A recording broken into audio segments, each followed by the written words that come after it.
生活在这里太好了，景色这么好。也不好啊，帅哥，我们干这个活好累的。我的天啊，这个航拍飞起来，我又一次被震撼到了，都简直是无与伦比，叹为观止啊 Most beautiful places on earth. 这地方好美啊，就是都掉得下来了啊。本集影片配有约30个国家地区的语言字幕，如有需要，欢迎打开屏幕右下方的 CC 字幕选择观看。就这个山谷里面，就这地方比较亮堂一点，就来这吃竹筒饭、竹筒鸡。大家好，今天这集影片我们来到了广西北边的桂林龙胜各族自治县的瑶族村寨。在这里呢，有中国最闻名遐迩的、令人叹为观止的金色梯田，还有鲜有人知的红瑶族村寨。红瑶竹筒鸡88元半只，158元一只。一般要煮多久？起码要20分钟。20分钟啊！这里的早晚温差挺大的，因为在山里面啊，海拔有805米。哦，有汤的是吧？看一下哦，这是半只鸡的竹筒饭。您是老板吗？是，我在这里打工哦。我们这边要煮的就是这个竹筒鸡啊。哦。就用大火烤出来是吧？我拿点辣椒酱给你啊。好，谢谢啊。半只竹筒鸡，就特别饿了，先喝一口鸡汤啊，竹筒鸡汤，里面有枸杞红枣，哇，里面飘了好多油啊。哦，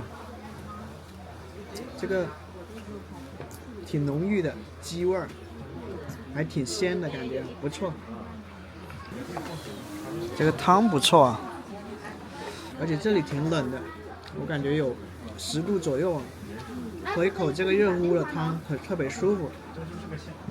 刚才来的路上跟车上邻座的女生聊了一下，她也是这里土生土长的红瑶。那么像这边的大米啊，是1年只有1季的，每年3、4月播种，那么11月初就丰收了。一个人吃半只鸡，来一个这个，蘸一下。我此刻所在的广西桂林龙胜各族自治县呢，是一个多民族聚居区，生活着壮族、苗族、瑶族、侗族等少数民族。那么在这里呢，有3大代表性美食，分别是竹筒饭、油茶和竹筒鸡。竹筒鸡呢，是将新鲜的山鸡或走地鸡切块，以姜片、蒜盐等调料一起呢，装入砍下的竹筒内密封，再用柴火慢慢烤制。那么在烹调的过程中，竹筒受热，释放竹汁香气，与鸡肉调料相互融合，香味浓郁，肉质滑嫩，看得很入味了，挺好吃的，挺嫩。这个酱料味道也不错，蘸一下就更入味了。店家说送一点自己酿的糯米酒，因为跟我们那边的米酒也是差不多。我挺喜欢吃米酒的，这个酒精度的话大概7、8度的样子。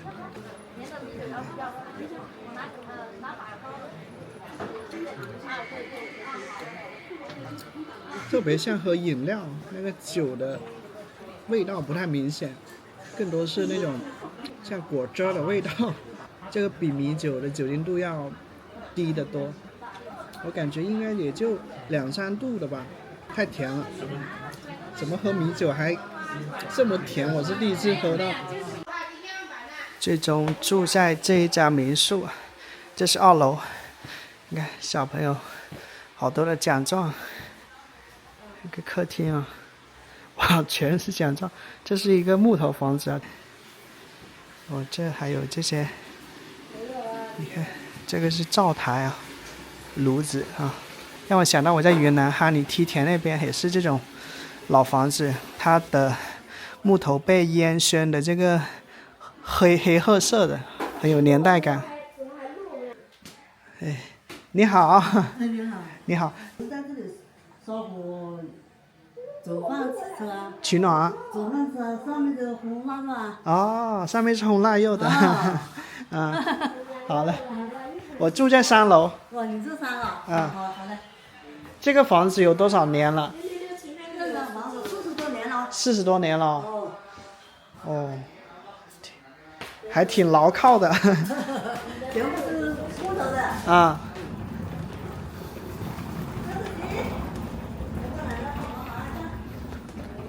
还挺温馨的哈，流水生财。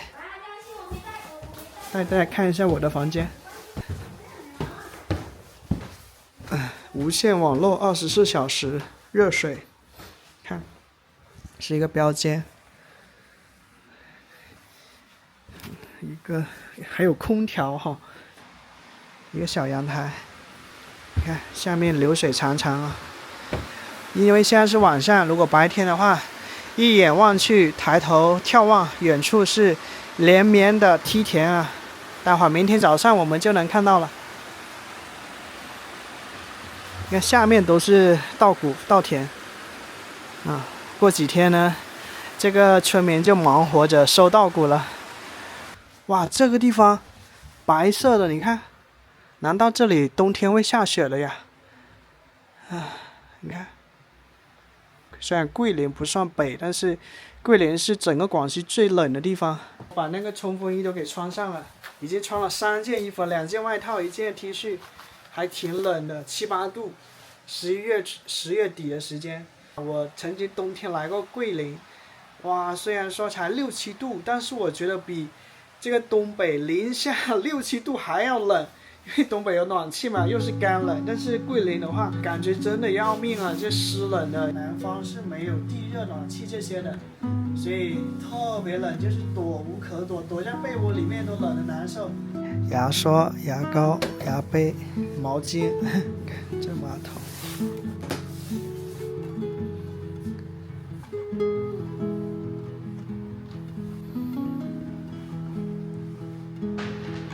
天啊！我在这里剪视频，你能想象吗？这是在大山深处哎，大山深处放烟花，这感觉。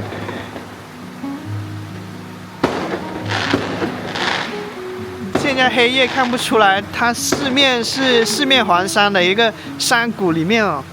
明天我们就探索这一片令人惊艳的梯田。你看，看到2年前的自己。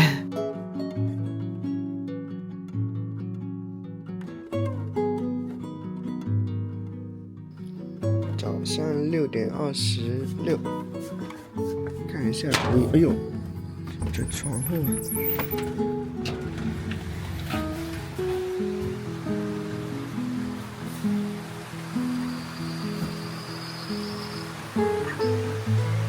一晚上都是这个流水潺潺声不断，到了清晨呢，不知道哪里来的鸟叫声。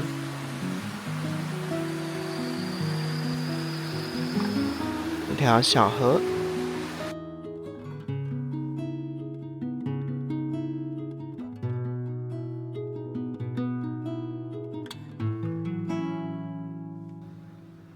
昨晚还挺冷的，然后就开了制热的空调啊。今年是第一次开制热空调，就是下半年。想起昨天是从中午11点半搭动车到桂林，大概花了3个小时，又从桂林站坐2趟班车，然后到了傍晚的7点钟才来到这的，也就是昨天光坐车就花了7个多小时。一路上来到这的时候呢，穿过这个层层群山啊，我就知道这里有多山。但是昨天晚上，感受到这个24小时的空调，还有24小时的热水啊，我才意识到，就是这么山的地方啊，都有这么方便的一个生活条件了，也是生活越来越好了。你看这一层一层的梯田，它的那个纹路啊，让我想到斑马的那个条纹状，好神奇啊！今天天气没那么好啊，没有出太阳，而且天有点阴天。看背着竹篓上山的妇女，看到吗？店家你看卖好多的卷子，哇，龙脊梯田。今天我们就开始在桂林以北大概100公里以外的山区、乡村、梯田、红瑶族的一个探索之旅啊。虽然今天天气没那么好，有一点阴天，但是我们要用发现美的眼睛去欣赏这一切。村子里面的一个小超市啊，卖猪肉、卖水果、卖蔬菜。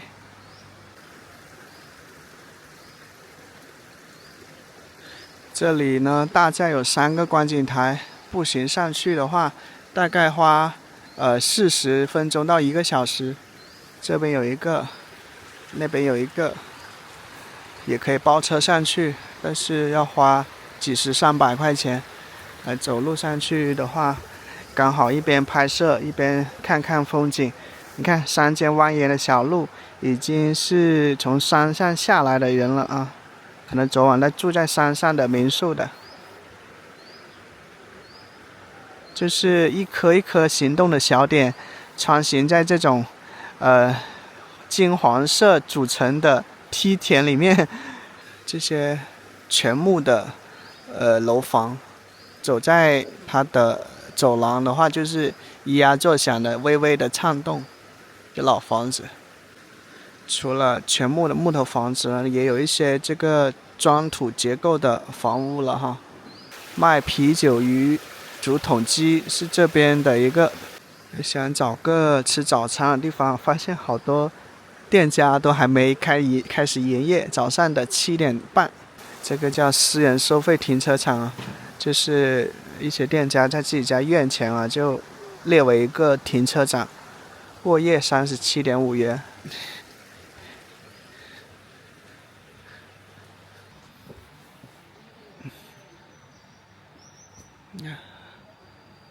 双卯结构啊，好老的房子。建设最美乡村，大寨瑶族文化。这里还有6天就开始收稻谷了，11月2号，比平安再晚1周的时间。大寨小学，你看龙胜各族自治县龙脊镇大寨小学。现在是周末了，这小学感觉人不多，好像改成幼儿园了。所以村民把自家的小孩都送到山下的小学念书，更现代化的小学。到处都种的一个百香果。昨天来的路上，我看到好多的村民在自家摆个小摊，卖一篮一篮的青色的百香果，是这边的特产水果啊。每家每户都种。到哪吃早餐呢？感觉，你看这一排的木头结构的楼房，然后突然来一个这种砖结构的楼房。小桥流水人家这些临街的一些居民啊，修了这些餐桌椅在这个地方。我看到有2名外国人在这里吃早餐。这有早餐吃吗？有。桂林米粉啊。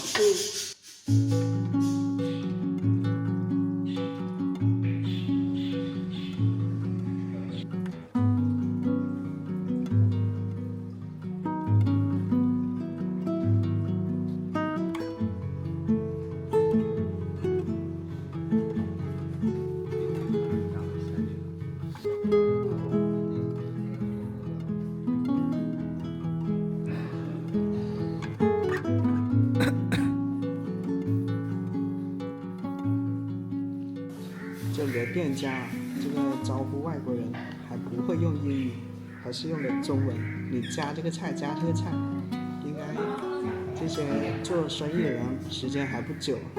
这味道还是不错的。这份15元的米粉不错，米粉不错，脆皮味道也可以。梯田，有意思的是，这里有个小池子，村民养了一些什么鱼呢？这个稻花鱼这水是怎么来的呢？山上是有水库吗？石板路啊，村民自己种一些蔬菜。我前面看到有一位这个奶奶啊，穿着传统的红瑶族服饰。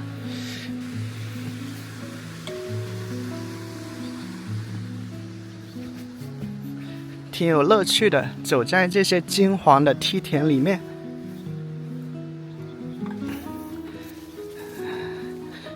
我也拍过梯田啊，云南的哈尼族梯田也是非常壮观的，跟这个错落有致的梯田呢有点相似，只是我在拍哈尼梯田的时候，它是翠绿色的，不像这个金黄色。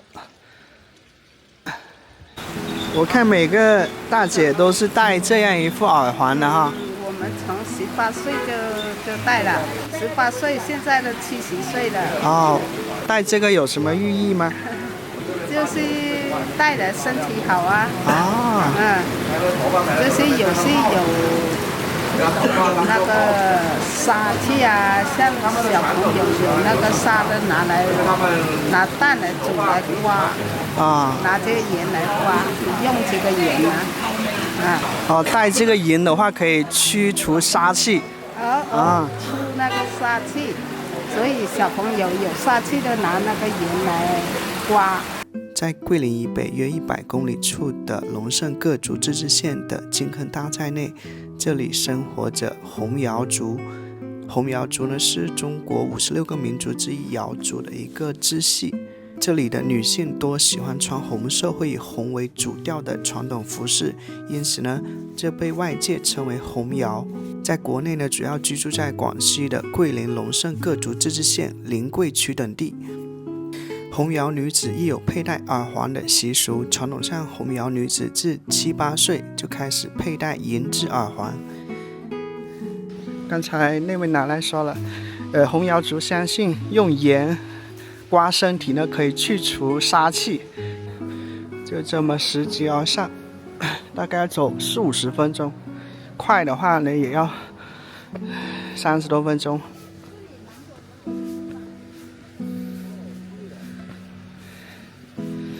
哇，真漂亮呀！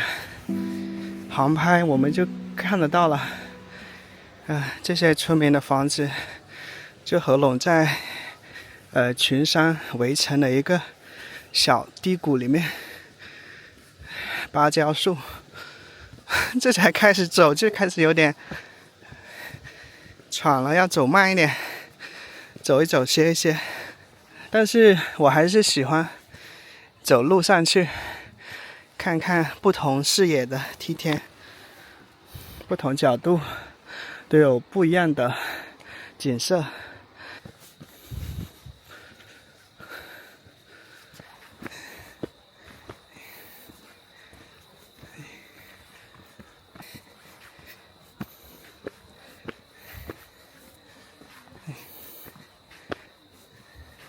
你好，Where are you from? Yes. Belgium, Europe, Belgium, small country. How do you feel about here? Oh, perfect, perfect. Perfect. Very nice. Most beautiful places on earth. Also Indonesia.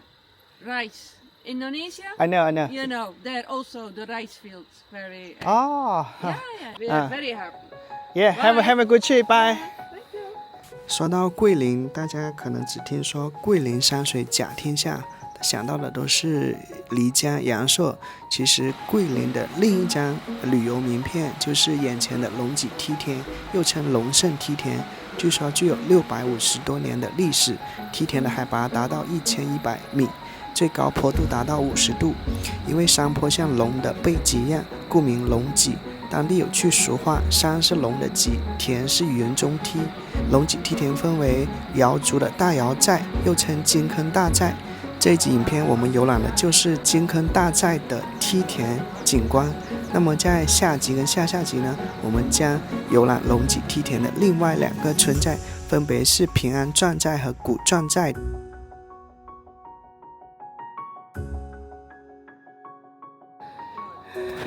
这些梯田的水源是哪里来的呢？应该是山上有水库。你看，像这个小山头，就是最高的了。但是那边你看，哦，走在这小路上，倒不觉得危险。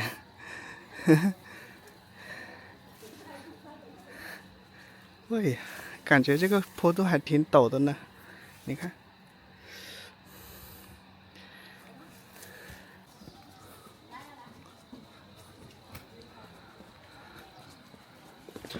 穿过了一片稻田，现在就来到了这个山腰处的一片房子，全是各种民宿。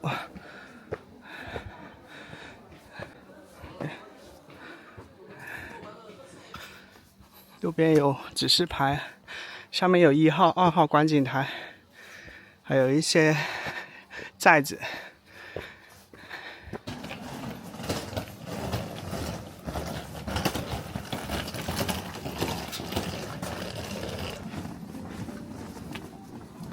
哇塞，感觉山里面修了那么高的房子。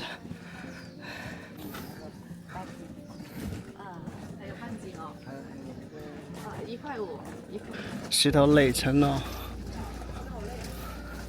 是挺累的。你看这些山景房看了个寂寞，面向的是这个地方。山腰的木头房子有4、5层那么高，5元1斤的百香果，10元3斤。这边是罗汉果、龙脊辣椒。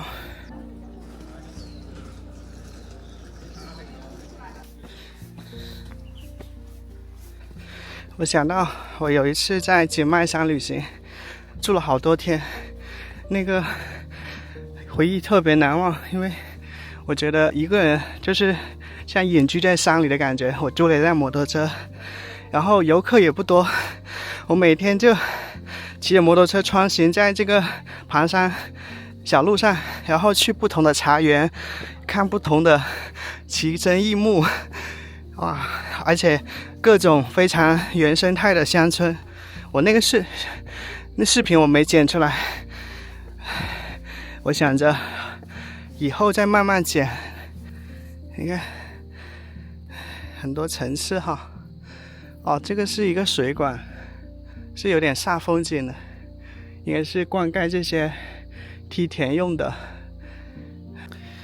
这个寨子呢还要1周才收到谷，所以呢今晚上我会打车去大概10-20公里外的另外一个寨子叫平安寨，它是仅次于金坑大寨的一个也能看壮观梯田的寨子。那个寨子后天就收到谷了，所以呢我们也能感受不同寨子的一些农忙的景象。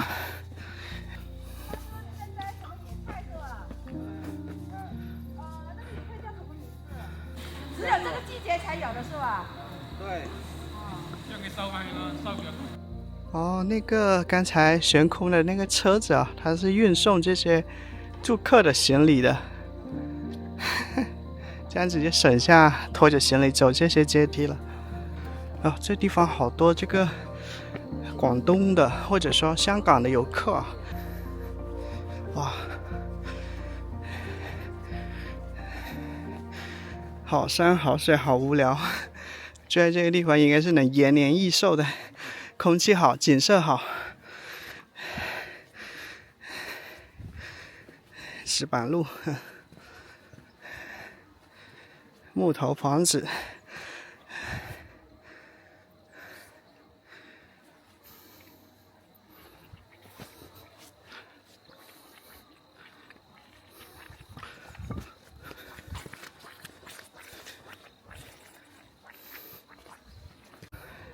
你看那边腾云驾雾的，好像下雨了。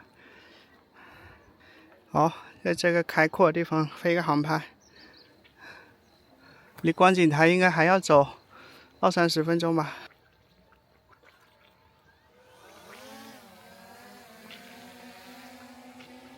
好的，我的天啊，这个航拍飞起来，我又一次被震撼到了，都简直是无与伦比，叹为观止啊！就像是假的一样，像是这个动漫世界一样像是那些全世界最高级的这个电影美工布置出来的一个场景，但是这些都是有最质朴的一些村民通过自然的方式然后去书写的，太不可思议了。此刻我只有一种感觉，就是昨天可以说舟车劳顿，坐了7个半小时的动车，然后出租车转了好几趟车才来到这里，但是此时此刻我觉得是值得的。这种景色我在广西生活了这么久也是第一次看到。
这个拿着一堆相机，还有手上的这一台，就常常会有路人路过的时候说：“哎，觉得你挺专业的，能不能帮我拍张照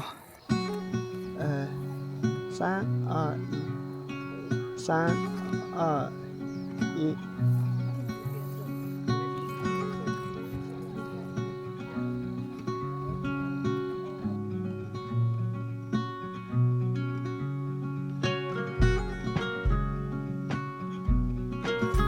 没事。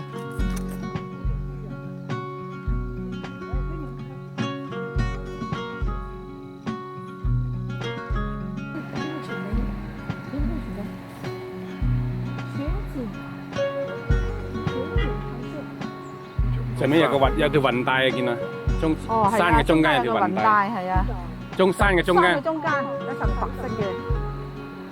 睇出太陽咯日出咯，日出啦，睇日出啊！冇出太陽咯。我琴日朝咁好運氣。哇！真係，琴日真係太好運氣啦！最主要你預告得好。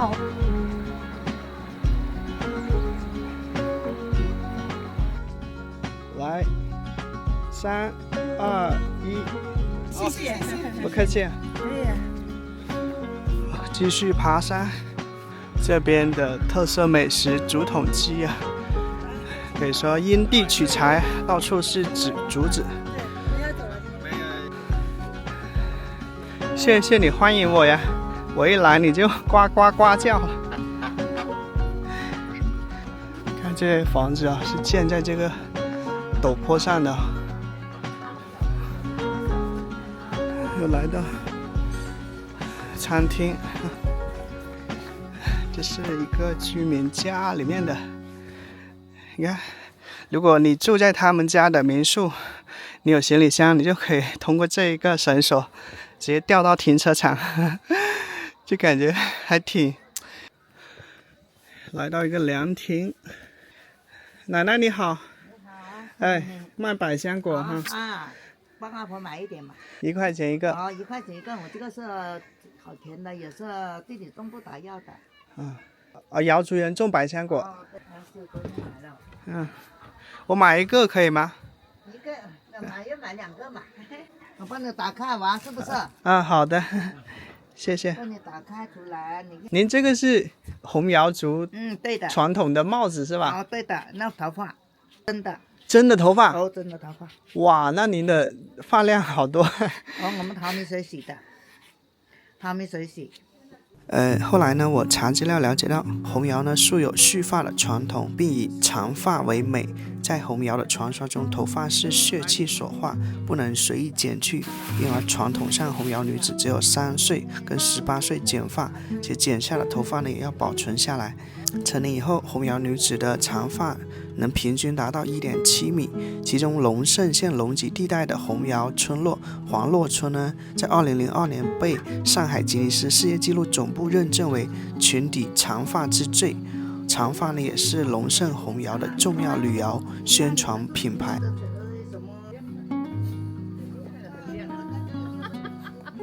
哇，好吃啊！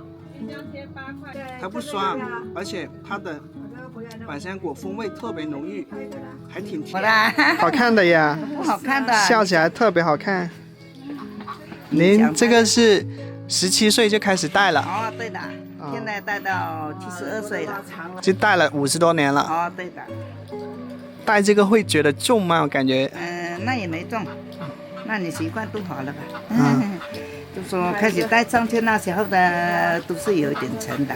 看您耳朵都被，就是都掉得下来了啊。我看每个咱们这里的这个大娘都是这样子哈。都是戴的很大的啊，我们外面戴金子一样嘛哦。就说戴大一点，求得好一点嘛。来，阿姐看一下镜头，笑一下。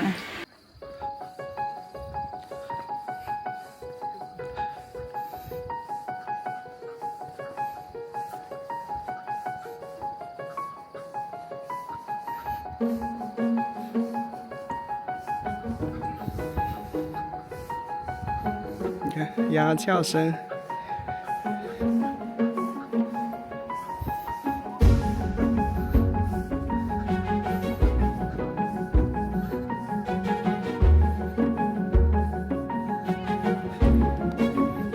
这个不出太阳有不出太阳的好啊，挺凉爽的。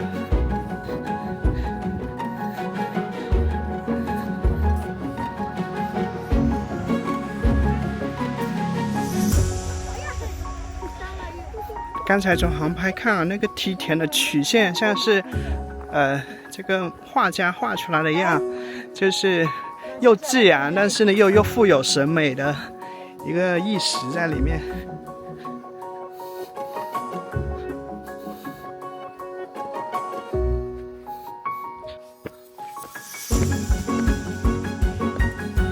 到处都是竹子，这些竹子的话有几十米高呢。昨天我们吃的那个竹筒鸡啊，现在想来挺不可思议的。那个竹筒放在火上面烧，都烧不穿，可见它厚度啊。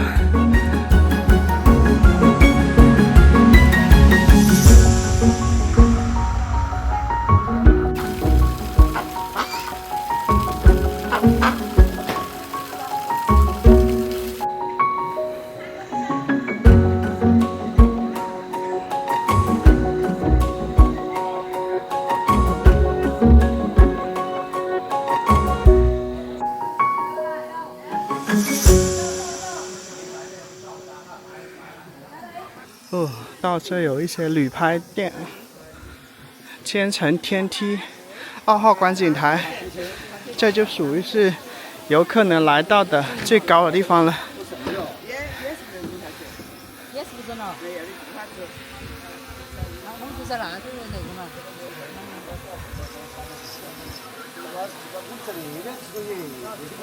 到这我觉得有点吵，这无人机这飞得也太低了。奶奶你好。你好。我们老人家的。这是你家的店吗？对，穿服装拍照嘛。20块钱一套。穿不穿一套有男的哦，帅哥，男的也好看哦。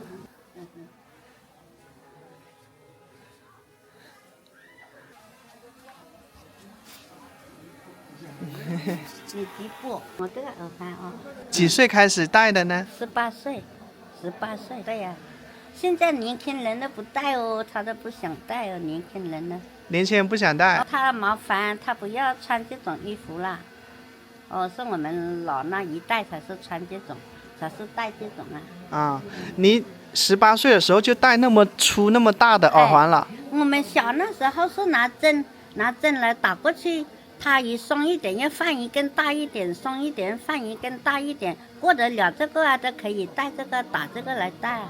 18岁就戴啊，我们10岁我们就打这个耳洞啊，拿针来打。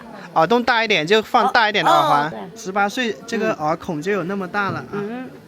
对。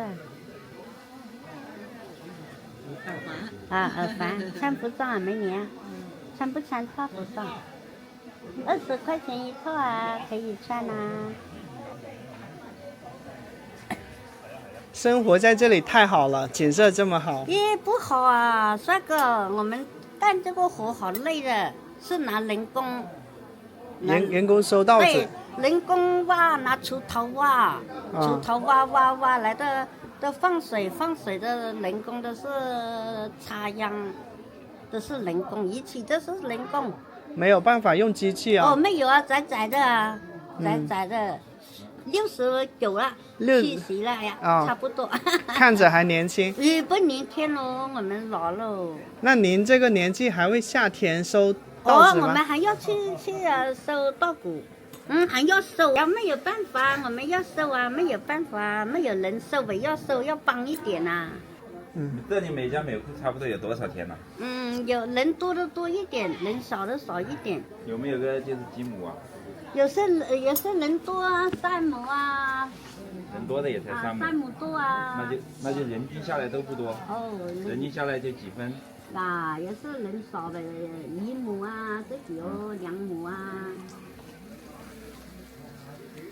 这些都是口粮田，自己村民自己种自己吃的。就是除了自己吃，还喂一点猪羊、鸡鸭，1年1季啊，其实产量也不多。哦，这个是洗手间啊，是坐厕的哦。这就是一个山在基本上山头的位置修了一个观景台，蜿蜒曲折的梯田田埂。游客呢是不太允许走到里面的。拍照是怎么收费呢？拍照我们有199的跟299的套餐。哦。对，都是包含服装、包含化妆、包含摄影师跟拍照都包在里面啊。服装租1个小时30块钱，如果包化妆的话128元，再包摄影的话199、299。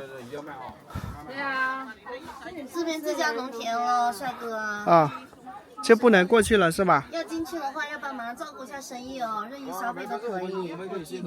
自家农田啊。是的，前面没有路了的。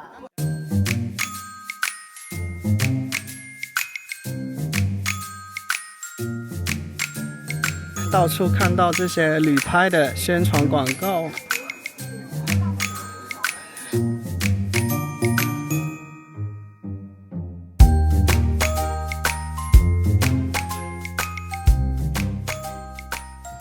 这地方好美呀，这角度也漂亮，在这里飞个航拍，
哇，好漂亮！你看那个蜿蜒的梯田曲线。好的。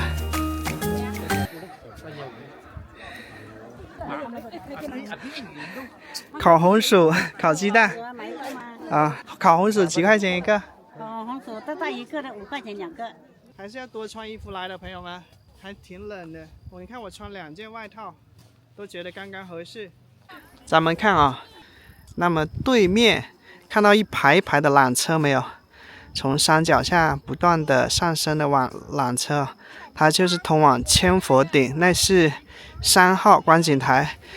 刚才飞无人机的时候，心里挺激动的，不停的在想，哪怕是最初级的、最不会拍照的人啊，只要他把无人机飞上去，他怎么构图就怎么好看，就是那个巧夺天工的颜色跟线条啊。最了解大自然的画家笔下的那种景象，太美妙了。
手间，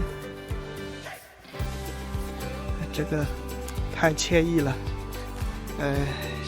走到这里啊，一种小确幸油然而生，心情很轻松。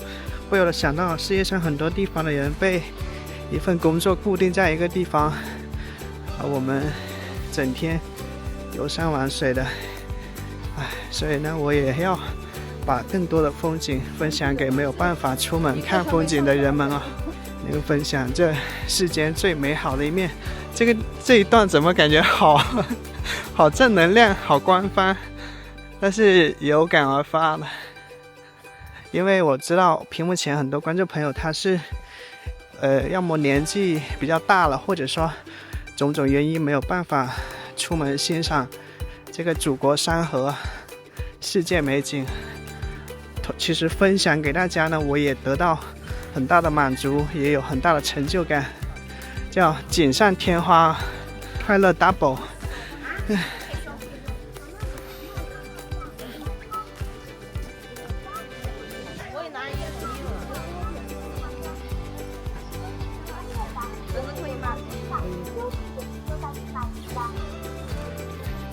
它这一条山路呢，就是沿着这个山腰，就翻过一座山又一座山。七星追月，看到没有？我们在云腾雾耀的一个山里面，七星追月，在漫山遍野的梯田田埂上，能看到一颗一颗小点。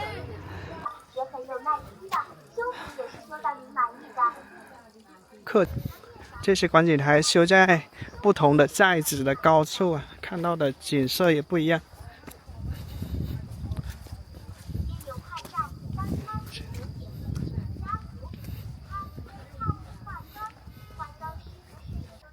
我喜欢这个角度哎，特别有层次感。你看，好美。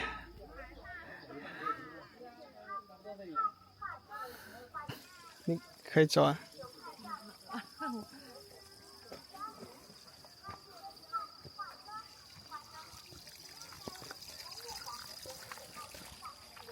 刚才我们看的是叫千层天梯观景台，解校1号观景台，现在要去的是西山韶乐观景台2号观景台。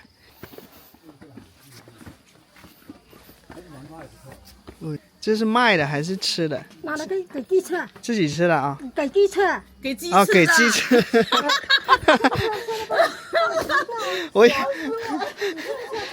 你给鸡吃的，我怎么吃？不是，连饭帮你煮。这个是拿来给鸡吃。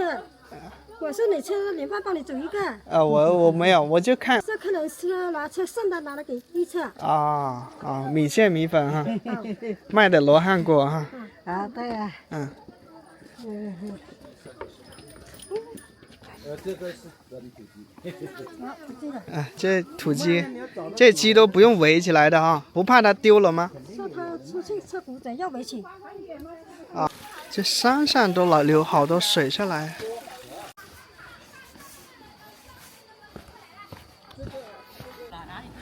又来到一个寨子，叫田头寨吧，有个停车场在这里，40元一辆停车收费。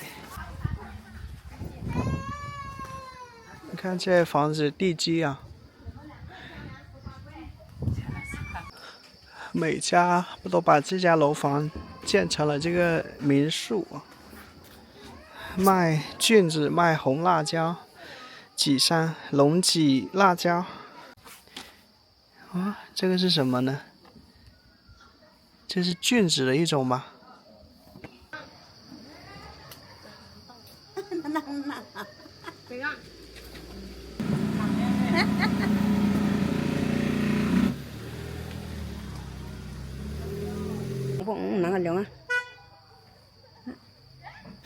每家每户面前好像都有这些百香果，一些居民家还开辟了一些停车场，有收40元的，有收50元的。爬坡挺累的，快中午了，一些村民家的餐厅就准备午餐了。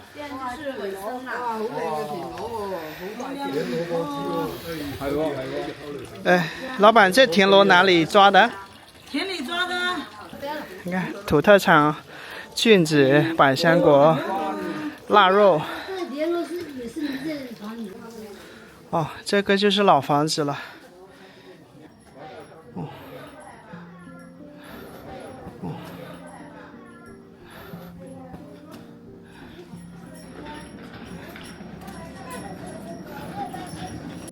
看一下，这是老房子，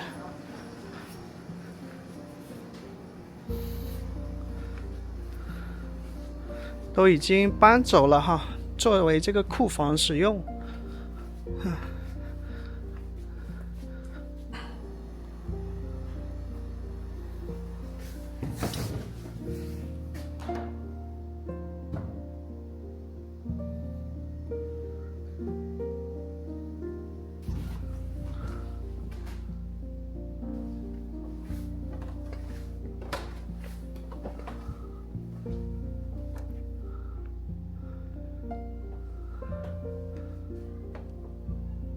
这个叫贫困户啊，扶贫受益明白卡，广西脱贫攻坚脱贫户跟踪帮扶联系卡。这些木头房子，像夯土地基啊，填一些这种河里面捡的石头。有一些呢，还有一些老人住，有一些就彻底荒废了，成为了堆放杂物的一个仓库房间。到这没有指示牌了，不会走错了吧？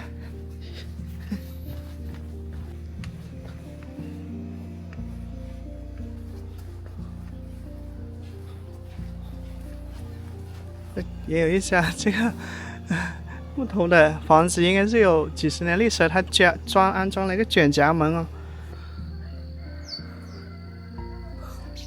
这些木头房子的话，还是有点危房的性质了。像这里的一些标识牌啊，它没有写明距离啊，我觉得增加，比如说还有多少米更好一点。现在走去2号西山韶乐观景台，那应该是在那个地方吧。有一些还挺洋气的一些民宿。这些都是要至少几百块钱一个晚上的。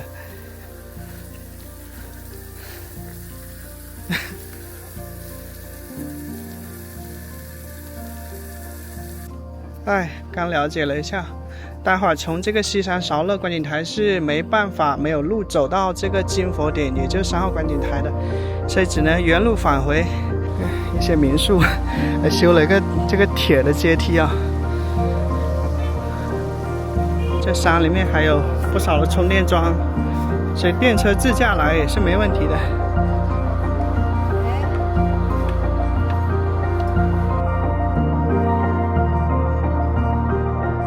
这就很快到西山韶乐观景台了。这里是11月2号收割，统一收割。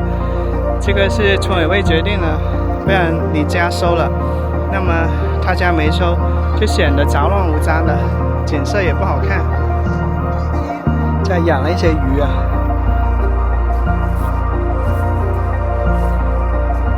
好的酒店，市值10元500克。一些酒店修了这个毯子，真的是移步换景。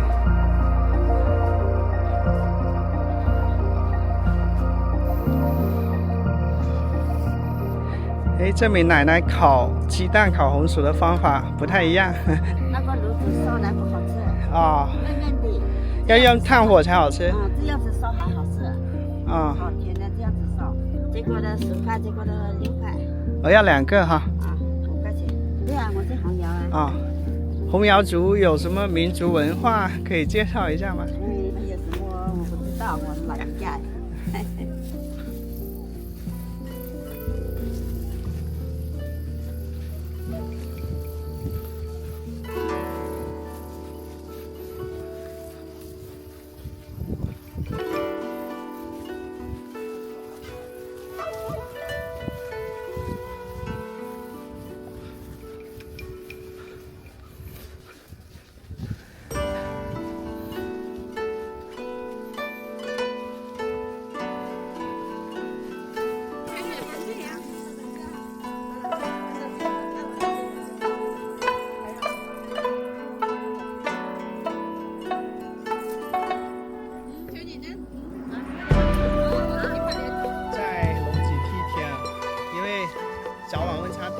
上的时候觉得必须要穿2件外套，到中午了就觉得1件外套就可以了，就时冷时热的，鸡蛋皮都烤黑了。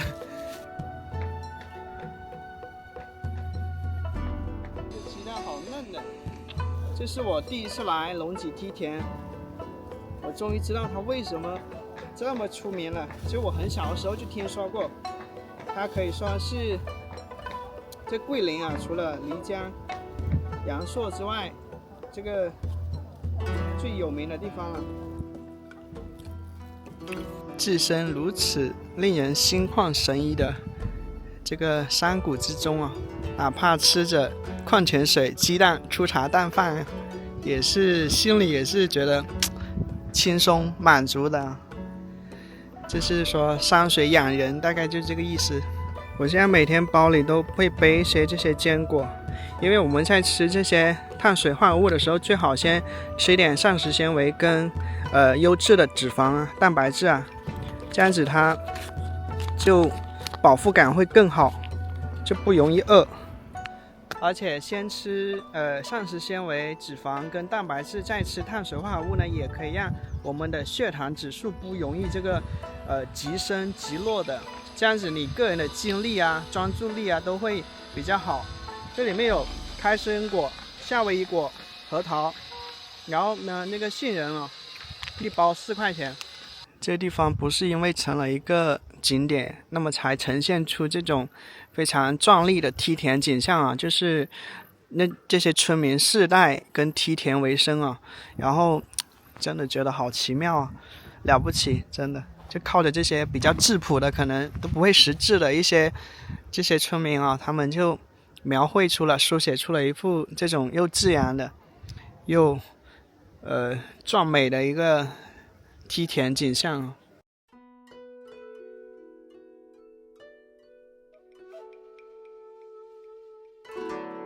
上面那个叫木阁楼，就是1号观景台西山韶乐观景台啊，今天逛了第2个观景台。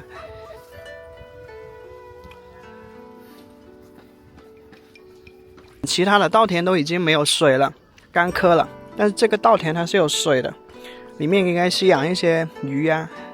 大家听到扑通一声，哦，这里面真的是养了鱼的，红色的小鱼，哇！村民就把这个水一直这么放着，看来这里水资源还挺丰富的呀，不缺水。以上是本期影片的全部内容。如果你喜欢阿树的影片，请记得点赞、订阅我的频道哦，这会支持我和你分享更多的旅行影片。好了，感谢你的观看，我们下期再见。